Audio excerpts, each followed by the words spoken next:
చంద్రబాబు పయ్యావుల్ కేశవ్ ఇంకొక ఆర్టికల్ రాశారు. ఏంది? ల్యాండ్ టైటిలింగ్ బిల్లు ఆశయాలు గొప్పవి.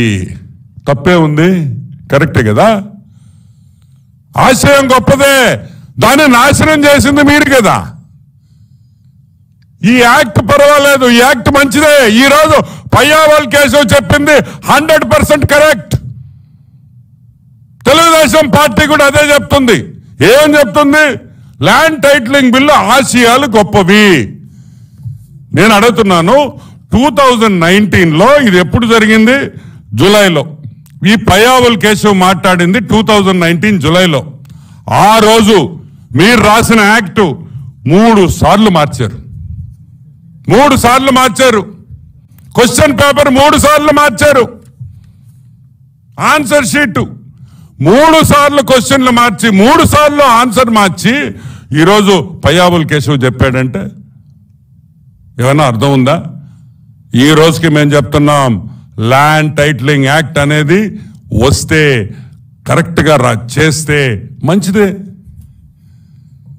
దాంట్లో సవరణలు ఉన్నాయి కాబట్టి, దాంట్లో మార్పులు చేయాలి కాబట్టి ఏ రాష్ట్రం కూడా దీన్ని తాకలేదు. ఇప్పుడు జగన్మోహన్ రెడ్డి 10వ క్లాస్ ఎగ్జాము ఏందా? 10వ క్లాస్ ఎగ్జాము సెప్టెంబర్లో ఎగ్జాము. అంటే నీతి ఆయోగ్ పరీక్ష పెట్టింది సెప్టెంబర్లో. నువ్వు జూలైలో నువ్వు ఎగ్జామ్ రాసేసి నేను పాస్ అయిపోయా అంటే ఎలా పాస్ అయినట్టు? అసలు పరీక్ష జరిగింది, ఆన్సర్ షీట్ రిలీజ్, పరీక్ష జరిగింది నవంబర్లో,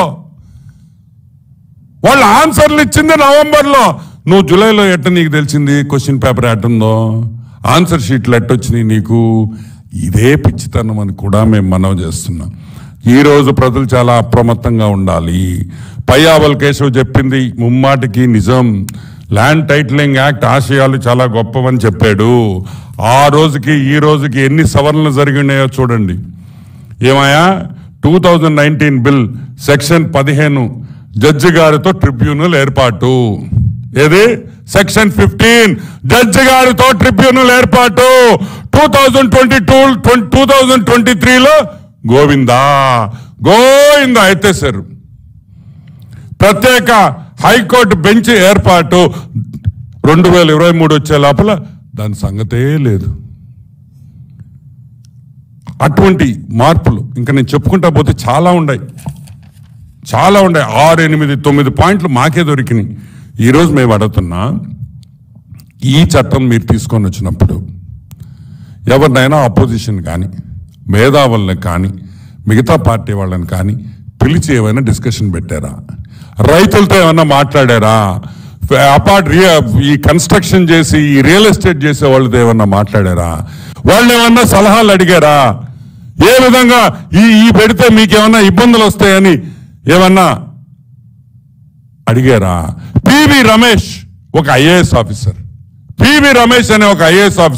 25 ఏళ్ళు ఏపీ ప్రభుత్వంలో పనిచేసిన ఐఏఎస్ ఆఫీసర్ ఈరోజు ట్వీట్ కొట్టాడు, ఈ ల్యాండ్ టైటిలింగ్ యాక్ట్ వల్ల నేను అన్యాయం అయ్యాను, ఈ ల్యాండ్ టైటిలింగ్ యాక్ట్ వల్ల నాకు రావాల్సిన స్థిరాస్తి, నా తల్లి దగ్గర నుంచి రావాల్సిన స్థిరాస్తి ఇరుక్కోపోయింది, నేనే బాధ్యుణ్ణి అని ఒక ఐఏఎస్ ఆఫీసర్ ఈరోజు ట్వీట్ చేశాడంటే ఈరోజు ఎంత భయంకరమైన ల్యాండ్ టైటిలింగ్ యాక్ట్ ఆలోచించండి అని కూడా మనవి చేస్తున్నా.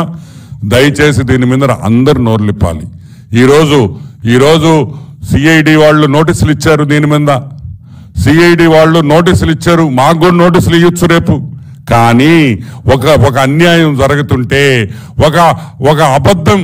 ఒక అబద్ధాన్ని నిజం చేయాలని ఈరోజు వైసీపీ ప్రభుత్వం ట్రై చేస్తూ ఉంటే దాన్ని ఎదుర్కోవాల్సిన బాధ్యత, న్యాయం ప్రజలకు న్యాయం చేయాల్సిన బాధ్యత తెలుగుదేశం పార్టీ మంది ఉంది అని కూడా నేను మనవి చేస్తున్నా. ఇంకో సింపుల్ పాయింట్ చెప్తున్నా వినండి. ఈరోజు నా ల్యాండ్ నుండి ఈరోజు ఇడుపులపాయ ఉంది, జగన్మోహన్ రెడ్డి ఇడుపులపాయ. జగన్మోహన్ రెడ్డికి 30-40 ఎకరాలు ఉన్నట్టు ఆయన ఎఫిడవిట్లో చూపించుకున్నాడు. నేను ఒక కాగితం తీసుకోపోయి ఈ కాగితంని నేను పోయి అప్పీల్ చేస్తా, ఏమని? దీంట్లో నాకు ఉంది అని. నేను చెప్పంగానే దాంట్లో ఇమీడియట్గా రెడ్ డాట్ వేసి దాన్ని పక్కన పెడతారు. 3 నెలలు టైం ఇస్తారు. నువ్వు అపీల్ చేయాలా. 2 ఏళ్లలో నువ్వు అపీల్ చేయకపోతే నీకు ఇంకా ఆ భూమి మీద హక్కు లేదు. ఫర్ ఎగ్జాంపుల్, నీకు అసలు తెలీదు నేను పెట్టినట్టు. జగన్మోహన్